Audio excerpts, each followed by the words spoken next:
Good evening, everyone. My name is Albert, and this is VlogsBoutNothin. Thank you for taking the time out of your very busy night to join me. I really appreciate it. Hey, you get subs, you lose subs. You feel me? We did hit 1,000 subscribers, which is really cool. It's taken a little bit, but hey, every single step is just one inch closer to the ultimate destination, I guess. If you didn't catch the streams earlier, I did, in fact, I was gifted a really big box of Frosted Flakes today.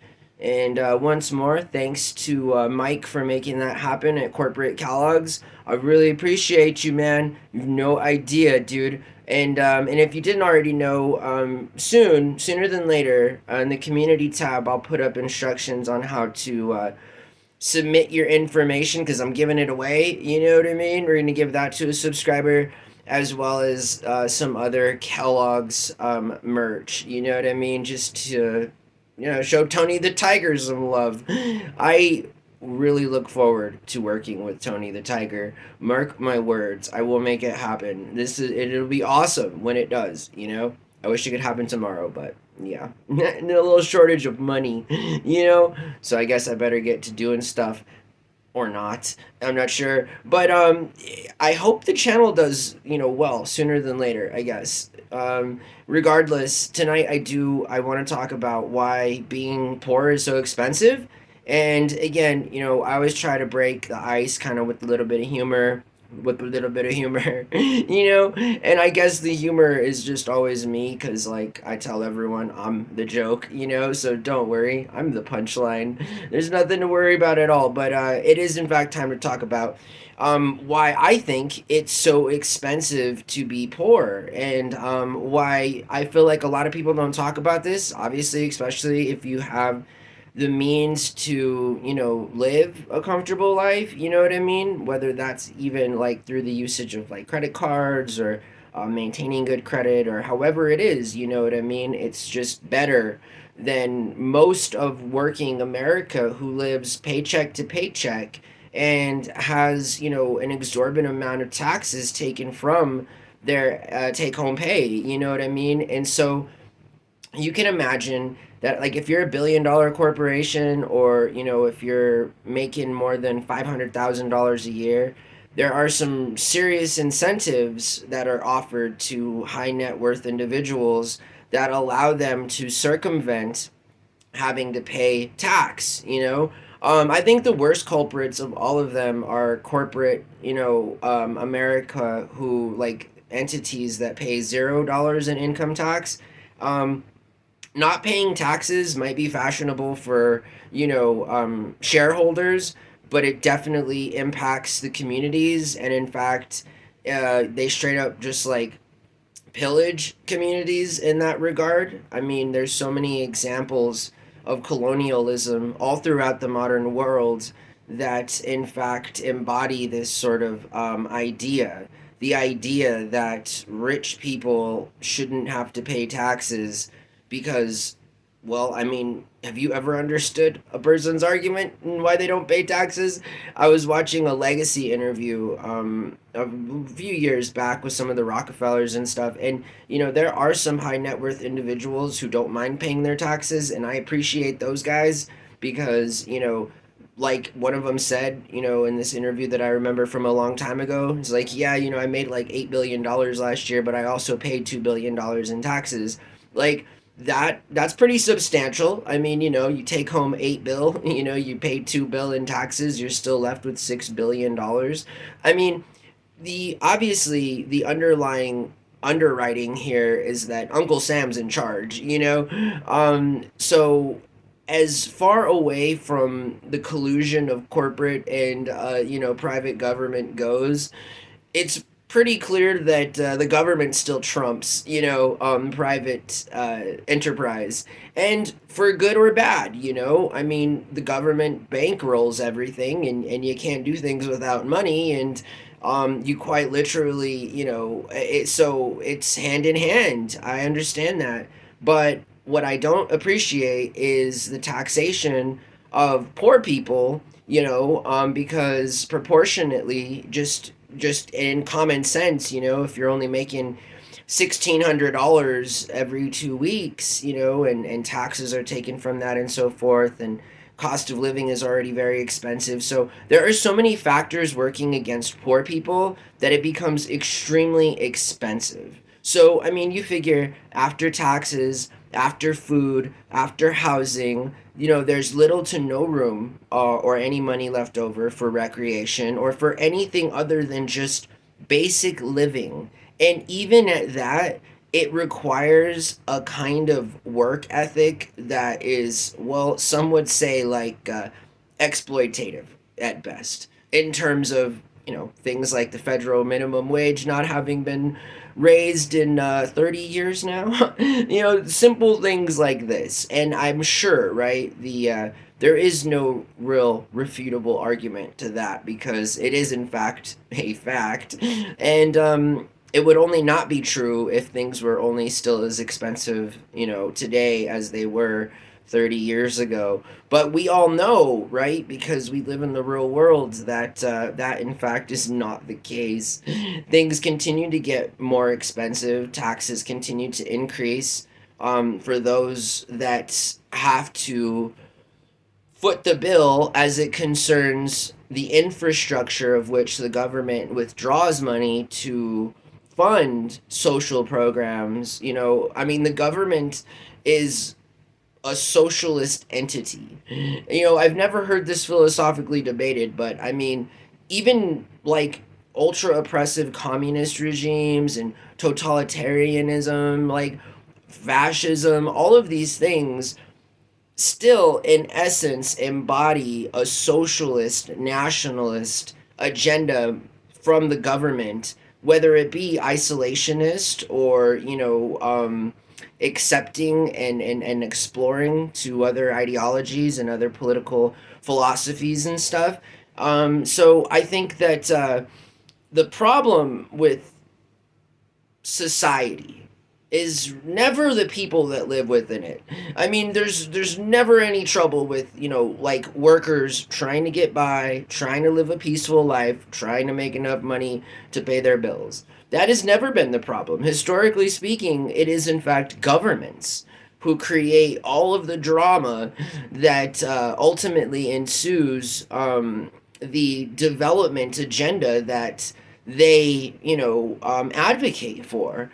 And again, it really is kind of remarkable in that people, all over the world, we've essentially been brainwashed in thinking that, like, it's our neighbor that is the problem, when in fact the neighbor's not the problem at all, dude. The neighbor actually wants to get to know you. Like, it's in their interest to unify and to, collaborate. But those things can happen when there's inherently a a huge divide, whether that be socially, religiously. It doesn't really matter. Secular, atheism, I mean, governments are the problem. And the failure of governments to provide the kind of equal treatment that is required for people to be prosperous. And again, I think a key to prosperity is being able to play the game. And when you're not allowed to play the game because you're spending half of your life making sure that other people can play the game at the literal cost of your health, and the time that you have a very limited amount of already as it concerns just being a good old sentient human being. I mean, we do sleep 1/3 of our lives, meaning that there's really only 2/3 of it to get stuff done, and most of us, I'd argue, have grown up and lived and aged in a world that isn't very accepting, but again, to all my old folks out there, you feel me? Like, as much as I'd like to blame you, in terms of like making decisions that ultimately impacted policy that made it so that it is now, just know that, like, young people, we see it. I mean, you guys, in terms of like governments have made the world the way that it is now. And unfortunately, governments, including the United States government, has made it, a crime to be poor, in that you get treated like a criminal. Like, if you don't have access to a bank account, you get charged exorbitant fees to cash your check. That's even if you can cash your check. There are so many obstacles to being poor that, again, I don't really feel like upper middle class and, high net worth individuals really understand the concept of paycheck to paycheck and the absolute need for an increase in wages all across the board, and not just, meaningless sort of $2-3. I mean, in order to be most effective and beneficial to everyone, we need in the future to be ready to charge people that make lots of money more tax. Because, again, proportionately speaking, we have to find a common ground.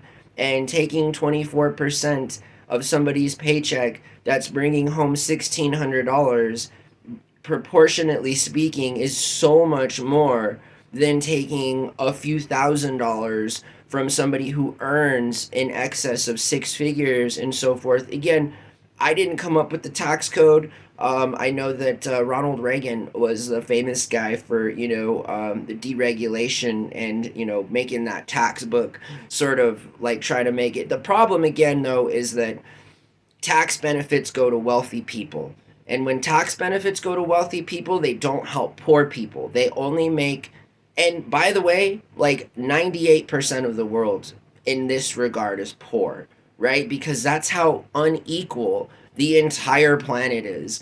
It's not just where you're living, it's everywhere. The corruption is quite clearly um, endemic. It's a pandemic. You feel me? It's terrible. It is quite ludicrous, actually, to live in a world where there's a surplus of food and people still are hungry, where there is no need to argue about money, but people are still poor, where there's more than enough money to go around, but, 2% of the world's entire wealth is controlled by, 98% of all of the world's entire wealth is controlled by just 2% of its people.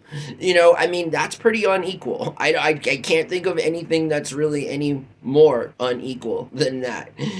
So, hey, I guess good job to all those guys who, made it their mission to make it the way that it is today. Again, unfortunately, for the rest of us, it doesn't really offer a lot of opportunity, And so, yeah, I'll advocate now and forever that the taxation of poor people is fundamentally incorrect when the poorest of people require the most help. And common sense would tell you that if you earn less, you should probably be taxed less. And if you earn more, you should probably be taxed more. Again, even as I say it, it's so simple that I just am not ever really quite sure what we're collectively thinking at times. Like, is it still just that same thought process that we learned to get away from, when we're 5 years old, that still is up there ruminating in our head when we're in our 60s and 70s and 80s? I don't understand, but I, again, will always advocate for the lowest members socioeconomically all over the world to have more of an opportunity to be a part of this game that we call life. I think the more players, the better. And I'm not a fan of exploitation, or, again, as the title of the video indicates, like taxing people that ought to be taxed, because they could use the money, right? Because they'll spend it. Unlike people who get tax breaks and put their money in accounts that they never touch to bear interest only, that does nobody any good. It literally, some dynastical wealth, sure. Some inflationary sort of fees collected, by the government after a certain amount of time, sure. But, the whole world is funded, literally funded, by working class poor people. And I think there's something wrong with that. Yeah, I think the world should be funded by those of us who can afford to fund it happily and without objection, for there being an ultimate goal of unification, peace, and an opportunity for prosperity, not just for a certain group of people, but for everybody. That's kind of like the best. That's the only way. So I hope that you guys have a really good night. Thank you for your time. Thanks for all the new subs and viewers, and I hope that you guys have a really good night, okay? Bye.